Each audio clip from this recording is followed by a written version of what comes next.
ಸ್ವಲ್ಪ ಬಿಸಿಲು ಜಾಸ್ತಿ ಇತ್ತು. ಈ ರಸ್ತೆ ಮೇಲೆ ಸ್ವಲ್ಪ ನೆರಳಿದೆ ಅಂತ ಹೇಳಿ ನಾವೇ ಇಲ್ಲಿ ಬಂದಿದ್ದೇವೆ.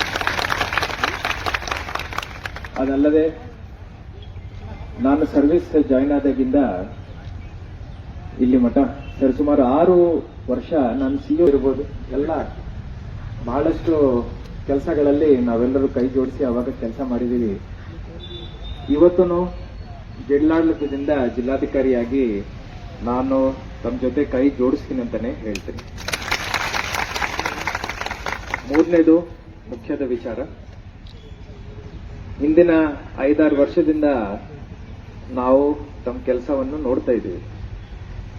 ಉದಾಹರಣೆಗೆ ಕೋವಿಡ್ ಸಂದರ್ಭದಲ್ಲಿ ಆವಾಗ ಯಾರು ಕೆಲಸ ಮಾಡಲಿಕ್ಕೆ ಬರ್ತಾ ಇರಲಿಲ್ಲ.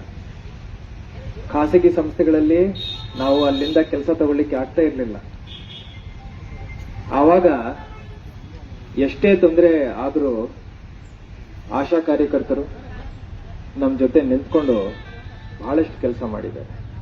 ಅದಕ್ಕೆ ವೈಯಕ್ತಿಕವಾಗಿ ನಾನು ತಮ್ಮೆಲ್ಲರಿಗೂ ಚಿರಋಣಿಯಾಗಿರ್ತೀನಿ. ಇವೆಲ್ಲ ಪಾಯಿಂಟ್ಸ್ ಏನಿದಾವೆ ತಮ್ಮ ಪರವಾಗಿ ನೀವು ಹೇಳಿದ ಹಾಗೆ ಇವತ್ತೇ ಸರ್ಕಾರಕ್ಕೆ ನಾನು ಪತ್ರ ಬರೀತೀನಿ. ಜೊತೆಯಲ್ಲಿ ಅಲ್ಲಿಂದ ಏನೇನು ತೀರ್ಮಾನಗಳು ತಗೊಳ್ತಾ ಇದ್ದಾರೆ ಅದನ್ನು ಫಾಲೋ ಅಪ್ ಮಾಡಿ ತಮಗೆ ತಿಳುವಳಿಕೆಯನ್ನು ನಾನೇ ಕೊಡ್ತೀನಿ. ನೆರಳಿದೆ, ಆದ್ರೆ ನಾವು ಈ ತರ ಕೂತ್ಕೋಬಾರ್ದು. ತಮ್ಮ ಬೇಡಿಕೆ ಏನಿದೆ, ತಮ್ಮ ಕೂಗೇನಿದೆ ನಾವು ಕೇಳಿಸ್ಕೊಂಡಿದ್ದೀವಿ.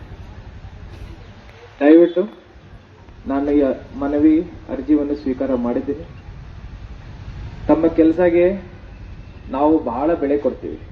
ಆಶಾ ಕಾರ್ಯಕರ್ತರಿಲ್ಲ ಅಂದ್ರೆ ಈ ಇಲಾಖೆ ಕೆಲಸ ಮಾಡೋದು ಅಸಾಧ್ಯ.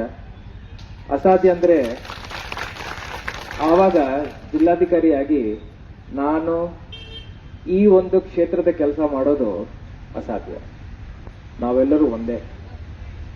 ಅದಕ್ಕೋಸ್ಕರ ಇವತ್ತು ತಮ್ಮ ಬೇಡಿಕೆಯನ್ನು ನಾನು ಸ್ವೀಕಾರ ಮಾಡಿದ ನಂತರ ತಾವುಗಳು ಈ ಪ್ರತಿಭಟನೆಯನ್ನು ಮುಗಿಸ್ಬೇಕಂತ ಬೇಡ್ಕೊಳ್ಳುತ್ತಾ